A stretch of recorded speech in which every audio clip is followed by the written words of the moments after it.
everybody. It's a huge pleasure to be here. It's actually really an honor to be here with so many of the people who are creating the technologies that are empowering the students of tomorrow. We're helping, but it's really the startups that were presented before that are the ones making the biggest impact in the classroom, and we're happy to be a part of it. I think the thing that I take away from the previous speakers, and I keep hearing these points kind of time and time again, is there's a change happening in the classroom, right? There's a change in how people are educating and how students are learning. It's a move away from lessons and subjects to projects and processes and really teaching tools. And the technology parts of this, the technology that enables it is really a story about technology accessibility. And what's driving these changes is not just a change in mindset, it's a change in technology. And that technology change comes, some of it's from policy, some of it's from STEM and STEAM initiatives, some of it's from just cost. The cost of the technology comes down. Some of it's from the workplace. The workplace is demanding more creative, more project-oriented employees. And all of this kind of creates a perfect storm to drive this technology adoption in classrooms. But I think we can all agree that technology adoption in the classroom isn't happening quite as fast as we'd like. And the change, I think we're getting to a tipping point, but it's not moving as fast as we'd like to. But it's starting to get there. And I think the thing that's really starting to get there is that all of the perfect storm I talked about, accessibility and policy and cost and the workplace, it really taps into something that's very primal and very, very simple, really. That is a student desire to create. The students want to create. It's inherent. It's part of how children learn. It's part of how children process the world, is this deep-seated, I don't know, all-consuming love of creation. And if we can, as innovators, can tap into that, that's where the real power is. So this is happening. And I wasn't trying to sound pessimistic, but it is real. The so-called maker movement is this story of technology becoming more accessible, and you're seeing it across the educational spectrum. So it's not just in 3D printing, but it's in software, it's in robotics, it's in content and video services, as some of the other speakers talked about. And you see it in Lego Mindstorms and WeDo. You see it in tools like Scratch. MIT Scratch is an amazing tool. You see it in things like Arduino and Raspberry Pi. And the trend across those is these are big industrial technologies, embedded systems, video streaming, robotics, but they've become accessible. They've been taken down to a level that's accessible for a kindergartner, a first grader, second grader. And I think 3D printing is almost the most extreme example of that. For all of the kind of hype and magic and excitement around the 3D printing industry, it's really a stodgy, old-fashioned kind of industry. I mean, this is capital equipment manufacturing. These things 3D printers have been around for almost 30 years now. Stratasys, our parent company, is 27 years old. And for the first 26 years of their existence, these were big, ugly gray boxes in a factory that no one used, or only engineers used, and aerospace designers, and automotive designers. It wasn't even in the public consciousness. It was companies like MakerBot that popularized the idea, that really took this industrial technology to a level of accessibility. And I think that's the trend that matters. That's the trend that's going to drive innovation in the classroom, and that's what we need to latch onto. So taking the technology and making it accessible and marrying it to this primal desire to create. So what is MakerBot? Where do we fit into this? MakerBot, we build 3D printers, we build 3D printing tools, we build a software ecosystem around it. We're the largest install base. We have products in over 5,000 schools in the US. And I think that the important thing to kind of think about is it's not just hardware. It's not just a 3D printer. It is a set of solutions. And the software pieces, the web pieces, the mobile pieces, all of that ties to the curriculum that we're offering. All of that ties together to drive it forward and drive the adoption. I think that's essential to all of the edutech concepts that we're talking about here. It's not just a video platform. It's not just a robot. It has to be integrated. It has to be something that fits into an academic workflow. And like some of the other speakers, it's not one size fits all. A classroom in kindergarten or first grade has very different needs than someone in 12th grade and someone in college. And so we need to be conscious of that as we as innovators and we as technologists are creating the products that fit into that space.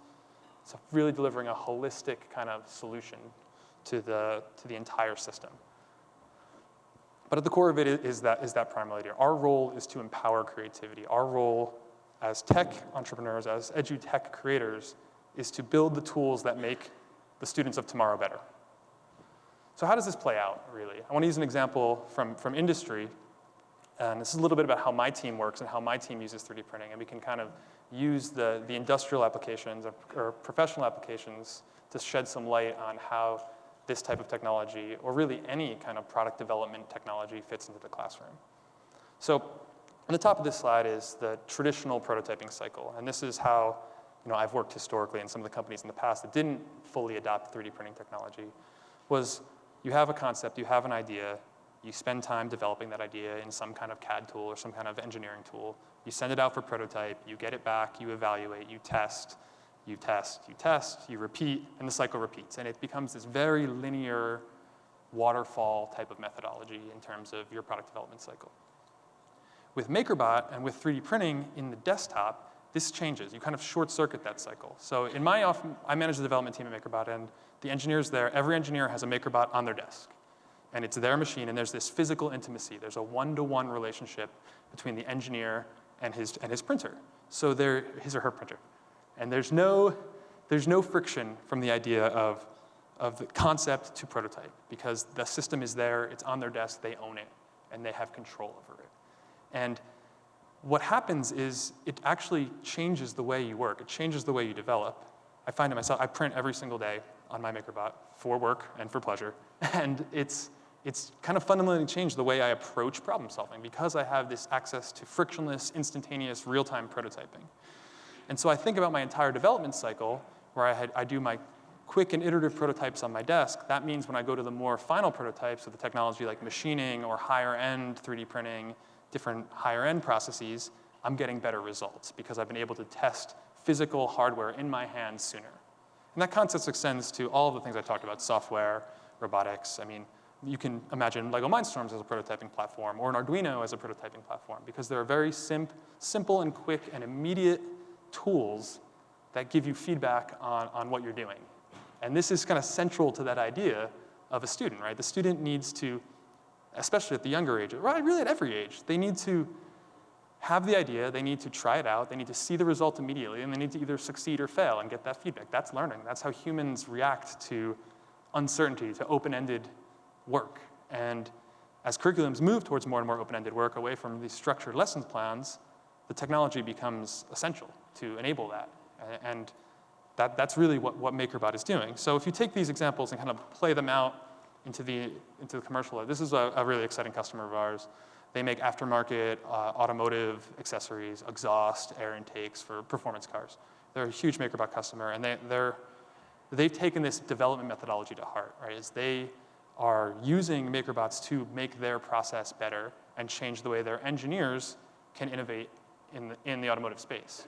So the idea of immediate, instantaneous, real-time prototyping becomes a part of their workflow. And they use it to build a prototype, fit it into the car, test fit it into their entire system, and that not only reduces their development time, but makes the end product better, because you're not afraid of failing, you're not afraid of trying. Another customer, kind of taking a similar approach, is General Electric. This is the General Electric group that works in consumer products, things like kitchens, dishwashers, refrigerators. And for them, their problem is really around the human experience rather than a technical challenge like the Mishimoto guys. And they're trying to build their products to be things that resonate with their customers, and they need to test real physical prototypes there. So this is a GE refrigerator. This is a part that clips in and out. Does the clip motion natural? Does the clip fit? Does it feel like something that I want to use? Does it resonate with customers? Does it resonate with the people who are going to make purchasing decisions? And so you take that analogy and extend it to a classroom, and what you're seeing is students being able to try out their ideas on each other, right? You get this kind of feedback loop of students being able to physically realize an idea and test it out and see if it's something that is meaningful or see something that is going to solve their problem. So the immediacy of prototyping is the thing that enables students and engineers to get that feedback faster, make better decisions, and to learn more. So if you look at the industrial use cases, the professional use cases, this seems like the most natural fit for 3D printing and desktop 3D printing like MakerBot. But I think we really have kind of the opposite problem, is that education adoption is what will ultimately drive mass adoption. Best example here is the PC industry. When PCs were coming out, no one could imagine any application for a PC in the home. It was a laughable idea. And even in the early days, PC in the classroom seemed like a laughable idea, right? Very, very flimsy use cases, Oregon Trail, right? But the software caught up with the technology, the price came down on the hardware, and this kind of beautiful ecosystem emerged of powerful educational software, useful curricula based in that software and hardware, and that's what drove the adoption of PCs in the home. That's what drove technologies like the internet, technologies like the mobile browser, technologies that we use every day and take for granted. So a lot's been said about the idea of a 3D printer in every home. I'm not sure that even I believe that at this point, but I do see the mass adoption across education at every level and in the professional space is something that can be done. And I think the way that will happen is strong placement in the classroom and building 3D printing, and not just exclusively 3D printing, but the idea of prototyping, the idea of making, and having that in the hands of students is a very powerful one. So for MakerBot, we really have products at almost every level in the classroom. We have a kind of curriculum, and we've seen people in the K through 12, K through 5, adopting them in one way, in the higher education in another, and in universities even different.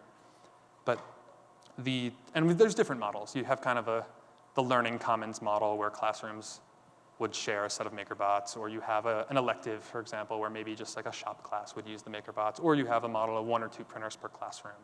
And they're all different, and they all have their merits, and they're all kind of, depends on the circumstances of the district, circumstances of the teacher.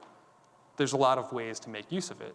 But at its core, it's having this hardware in the classroom and building it into the way students learn drives people to be thinking about rapid prototyping, immediate prototyping, real-time prototyping, and that becomes sort of the dominant paradigm in industry, which is really what we're pushing for. Because when I see the value that MakerBot has brought to our own development process, that's the thing that drives me most passionately about what we do, is that this technology does fundamentally change the way people work for the better. And I liken it to, I keep going back to it, I liken it to the software tools that have driven massive adoption in massive changes in embedded computing. The fact that a 3rd grader can program an Arduino now is amazing. It's amazing. I mean, not 10 years ago, it took a degree in electrical engineering to be able to do any meaningful things with the microcontroller, and now thousands of students, millions of students are doing this. And to extend that idea into the realm of physical hardware, of physical parts, is an extremely powerful and extremely exciting one. And it creates this kind of virtuous cycle where students can create physical hardware, they can create software on embedded systems, they can create web software, tools that connect it all together. And in 3rd grade, 5th grade, 7th grade, students are creating full products. Full product development cycles are being played out in the classroom. And it's perfect. It's a perfect story. It's what we want. It's what we want students to leave the classroom with, the skills to understand problems, work as a group, prototype, evaluate, resolve issues. These are the skills of tomorrow. These are the skills that we should be learning in school. And if we can drive this from a technology perspective, we're winning. It's the dream of what we need to do. So this is one of my favorite examples. Is the Whitby School is a school in Connecticut, and they've really taken this idea of project-based learning to kind of an extreme, and in a healthy extreme. They have 7 or 8 MakerBots installed in their classroom, and they developed this project that's it's a long project. It's weeks or months. And it's really a unit about their local area. So it combines elements of a history lesson. It combines elements of a geography lesson. Well, how did our town come to be? What was the first industry in our town? Why did that industry develop there? What types of industry is in the town now? What are the things the town is going to? What's the town look like in the future? And as part of this project, as part of this longer program, students used MakerBots to prototype, to design, and some very basic CAD tools, to design a model of their town and extend that model of their town to what that town would look like in the future. So you have this kind of perfect story of the history, the geology, the geography, the economics, and the technology that is very local, and it's very real, and it's very tangible. And through technology like MakerBot, these students were able to actually design a model and realize it. And it's a very powerful idea. So with the idea of project-based learning, with the idea of adoption of 3D printers in the classroom, there's a challenge, there's a barrier, and it's a barrier that we face, is how do you get students to learn CAD? CAD is extremely complicated, it's very hard. There are some lightweight CAD tools, but it's not a realistic task for a kindergartner or a first grader, it's too complicated. And then beyond that, how do you enable some of the stuff that you guys are talking about, the other speakers have been talking about, these things like video content and connectivity to games, connectivity to Minecraft. When you can print your mind, these are powerful things. So underlying all of this is our website called Thingiverse, which is our community-based service for sharing 3D content. And what it is a platform where people in the community upload free downloadable 3D printable content. And as of the last week, there's over 1.1 million free downloadable things on the Thingiverse. And they run the spectrum from replacement shower curtain hooks or replacement oven knobs to fully developed classroom curricula. And I think what's kind of most important about building a community like this is that a company like MakerBot, it can't be on us to develop all of the content for all of the worlds and all of the different age groups and all the different countries. It's not realistic, it's not scalable. And for us to scale, what we need to do is make 3D printing an accessible entry point for other people to develop content solutions and curricula solutions that can drive this adoption of 3D printing. So Thingiverse is a community, and it's a platform, and it allows people to share content across the world, upload their content, maintain classroom pages for their classroom, so all the students' design can be shared in one place. It's a really, really powerful web-based free tool that drives these ideas forward. And hopefully it's a tool that people can build even greater solutions on, even better curricula, even better lesson plans that will drive the adoption for everyone. And so it's our job to make this technology, this web technology, as simple to use and as accessible as possible. And it's the broader community's job to come up with solutions beyond anything that we could come up with. So it's a really exciting idea. I do want to talk a little bit about universities and how the university experience, I know there hasn't been a lot of talk about universities in this forum, but the university model is a little bit different. And in the university, as universities are starting to evolve and change their teaching concepts, this idea of a makerspace, this infectious idea of creation resonates even into college students. College students still want to create because it is primal, right? And so some progressive universities are looking at this idea of a learning commons or a makerspace or a shared multidisciplinary area in the campus where students of different disciplines, different departments can get together and work on problems cross-functionally. So, an analog to the 80s computer lab here is what we have, we call the MakerBot Innovation Center. And what this is an installation of 30 to 50 or more printers in a space, often married to other prototyping technologies, laser cutters, 2D printers, computers, projectors, and it really becomes a kind of university center for creation. We've installed something like 15 or 16 of them across the world at some high-profile school, Penn State, Xavier University, University of Maryland, Florida Polytechnic. And what we're seeing emerge from this is these great collaborations between the mechanical engineering department and the jewelry department, or the School of Architecture and the School of Electrical Engineering, where they're coming together in these learning commons, in these innovation centers, and making use of the equipment to really build out powerful new ways of learning, and really we see products, we see startups coming out of these types of environments where you get a mixing, a cross-pollination of different ideas. It's really exciting, and I think it's something that MakerBot can keep pushing to drive this type of adoption and really change the way universities collaborate and different departments in universities collaborate. SUNY New Paltz is a university in New York State where we have an innovation center installed, and what's sort of unique about the SUNY SUNY New Paltz Innovation Center was the whole idea of installing it was not driven from the engineering school. So in a lot of the other places, the engineering department, which has sort of the most natural need for 3D printing, has pushed this agenda. At SUNY New Paltz, it's come from the other side. It's come from the School of Design, which encompasses art, jewelry, photography, architecture. But there are other creative disciplines that still value the need for prototyping. And what's come out of it, beyond that, and I think this is really interesting, is at New Paltz, they've opened this lab up to the community. So not just people in the university can use it, but people in the town, people in the broader university world. It's an exciting technology, it's flashy, it's new, and it draws people from the community into the university. And this is a kind of fertile ground for collaboration, fertile ground for startups, fertile ground for new ideas and new things. So it's really exciting. And so I hope, when we think about the higher education implications of 3D printing, there's sort of the obvious ones of mechanical engineering prototyping, but I think we should try to think broadly about how the accessibility of these simple-to-use prototyping tools can bring departments together, can bring a new kind of collaboration. So what MakerBot's role needs to be as we move forward here is we need to build the right hardware and software to enable to enable the tech innovators, the tech edu innovators of tomorrow. So for us, that means hardware that's incredibly reliable and easy to use, user-friendly, simple, safe. To that end, this is showing a picture of the new Smart Extruder Plus, which we just released here at CES. I don't know how much this group knows about 3D printing. 3D printing is a plastic extrusion technology. On MakerBots, the extruder is swappable by everyone in the field. That way you can always have uptime. This new Smart Extruder is the most reliable, the best performing one, in my opinion, in the industry.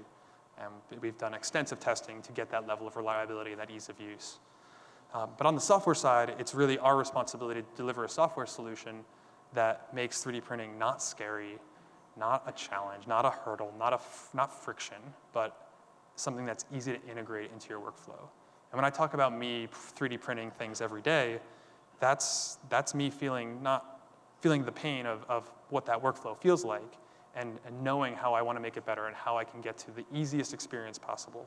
Right now, using MakerBot, I do believe that we have the best experience in the industry, but I think there's a lot of room for improvement.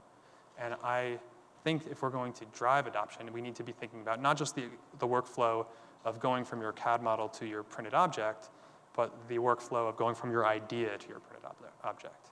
And this is where the tech innovators of tomorrow need to be thinking about content creation tools and ways that we can share content and maybe things like video game tie-ins and video tie-ins and robotics tie-ins so that there's this ecosystem of creation, and at the very end of it, there's a 3D printer and there's a MakerBot that's enabling the output. So it's our goal, our job to make the hardware solid, the hardware reliable, and the hardware easy to use, and then the software extensible and friendly and open and modular and supported across all the platforms that you'd see in a classroom. So this is a great 3D printed dinosaur that the guys at the lab made. But this is coming, this is real, and it's here today.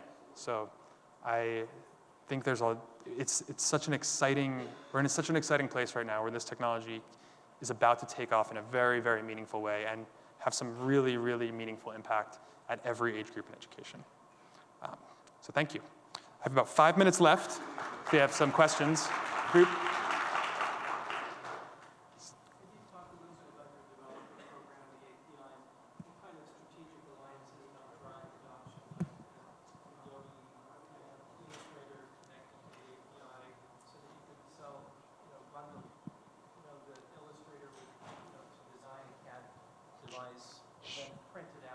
Sure. Sure, that's a great question. So the question was about what types of APIs and partnerships do we have to enable the content creation side.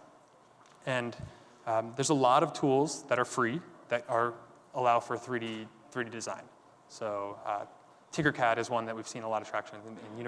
It's called Tinkercad, and it's a web browser-based modeling tool that is very easy to use, very user-friendly. We see it in students below 5th grade using that and doing real CAD work, real design work.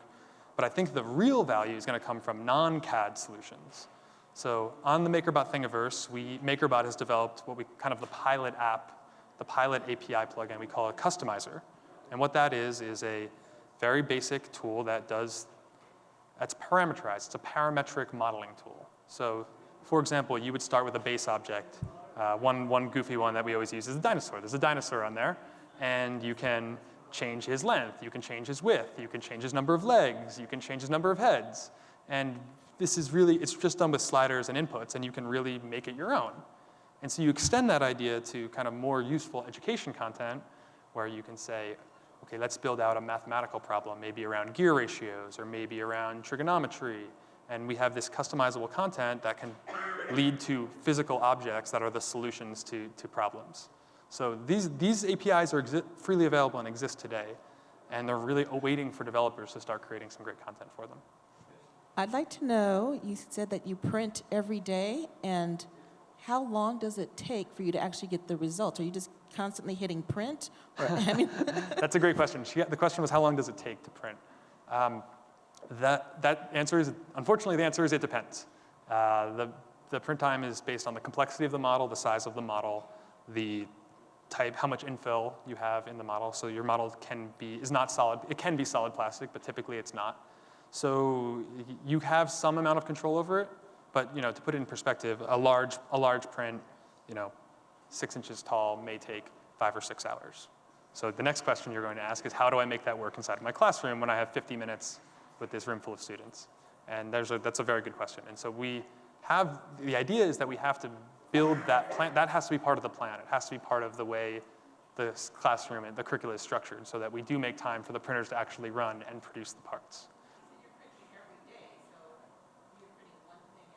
I print a couple things every day. Depends on the day. But I will print, I'll print something in the morning and it'll be done. And when I leave at the end of the day for work, I'll start something else and it'll be there in the morning when I show up.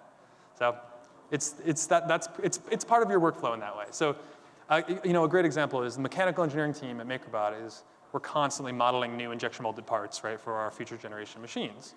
So at the end of the day, the technicians will check all the latest files out of the vault and start up 20 prints. And in the morning, the engineers will have a fresh model with the previous day's changes. So you can imagine that kind of prototyping value of each night the printers are running, each day the engineers are learning from the previous night's prototypes. Another question? You said before that to gain mass adoption, you need to get educational adoption first. And you said that computers travel the same path. However, computers got the upper hand since it has gaming and a lot of other technologies has some kind of entertainment value in it. What else do you think that 3D printing needs to gain mass adoption except for educational adoption? Great question. To get to that mass adoption spot, there needs to be utility beyond gimmick, right? And there's a lot of ways I think that can develop, but I don't think it's necessarily obvious or clear what those ways are. I think customizable content is a valuable one, and so creating easy-to-use customizing tools to go beyond this long tail of like, no, this is mine, this is uniquely mine, and I made it this way. The things that I print every day, even if I didn't design it, even if I just downloaded it from the Thingiverse, when I pull it off that platform, I have this sense that I made it, and it's empowering. But to go beyond that, I think it really needs to be about a wide ecosystem of content. So someone was talking about Minecraft before. If there's an easy way for someone in it to print out their mine, or if someone, every video game is full of 3D models. If those 3D models were exportable in some way, maybe someone would feel the value of printing out their Fallout 4 terrain. I don't know. I mean, we have to kind of get creative here. Movie content. There's a lot of content out there that could have value either being customized or either they're being made. You beat a level, you unlock an achievement, you hang it on your backpack. I mean, these are goofy applications, but we need to be thinking, people more creative than me will come up with solutions that will drive that. And it can't be MakerBot, it has to be someone else. So we just need to enable people to come up with those great ideas. And if those ideas are there, then it will be that mass adoption. I don't know if it'll happen, but I'm excited to find out. So, thank you very much, guys. It's been a pleasure.